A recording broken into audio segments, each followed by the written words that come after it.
Hi, Wyoming. It's Harriet Hageman, your representative in Congress. This past Tuesday, justice was finally served, with the U.S. House of Representatives impeaching Secretary of Homeland Security Mayorkas.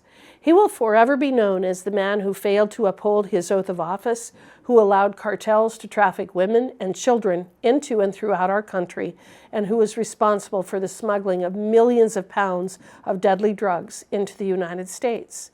Mayorkas' legacy will be one of transforming all of America into a border town and placing every citizen at risk of overdose, violence, and terrorism. Speaker Mike Johnson has asked me to serve as one of the impeachment managers for our trial before the United States Senate, and I gladly accepted his offer. Over the coming weeks, I will serve as one of the prosecutors laying out Mayorkas' crimes before the Senate and the entire nation. I spent the end of last week visiting the border in the Tucson sector, and I believe the evidence against Mayorkas is overwhelming.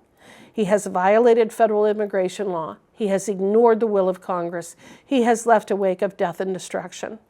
But none of this is due to incompetence. The Biden administration, with Mayorkas at the helm of the Department of Homeland Security, planned, executed, facilitated, and supported the invasion of our border.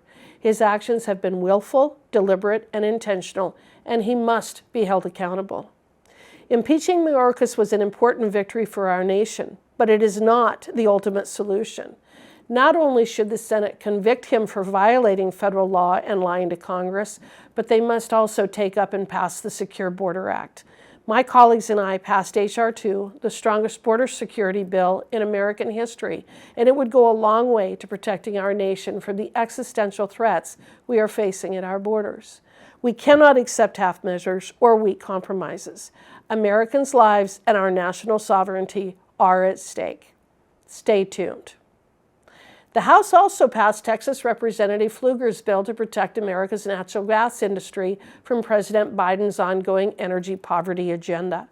President Biden recently announced a ban on liquid natural gas export permits in order to address what they claim is an existential threat that natural gas allegedly poses to our climate. That claim is hogwash.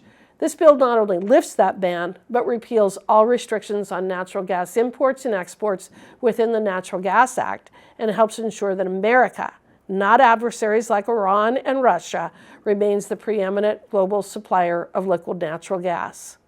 I also chaired a hearing of the Indian and Insular Affairs Subcommittee this week, focusing on the economic challenges unique to America's tribal communities.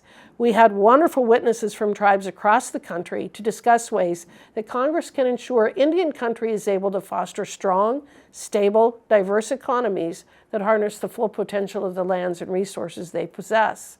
I am a strong advocate for sovereignty and autonomy for our tribes and look forward to working with them to foster more economic development. I also joined our Oversight and Investigations Subcommittee for a hearing on the Bureau of Land Management. During my questioning, the BLM representative unveiled that not only did this agency not talk with the SEC and the New York Stock Exchange about the disastrous consequences of their proposed natural asset company rule, but that they had no idea that BLM Resources and Management Authority was in danger of being sold to foreign nations and private individuals. It was shocking. I then interrogated the BLM over their abysmal Rock Springs Resource Management Plan. When questioned, the BLM representative essentially feigned ignorance and attempted to sidestep any discussion as to whether the BLM had conducted a proper review of each proposed alternative, especially their preferred alternative B that would block almost all access, management, and use of millions of acres of land in southwestern Wyoming. I'm thankful for the chance to put the BLM on the record for their recent actions that threaten to cause immense harm to Wyoming's economy, and I will continue to publicly call on them to work with our state and local officials and defend their actions before the people of Wyoming. If you would like more information on all of this week's votes, committee hearings, media interviews, and more, subscribe to my weekly newsletter, the Wyoming Roundup, or follow me on social media at Rep. Hageman. Links to the newsletter and my social media pages are also provided on my website at hageman.house.gov.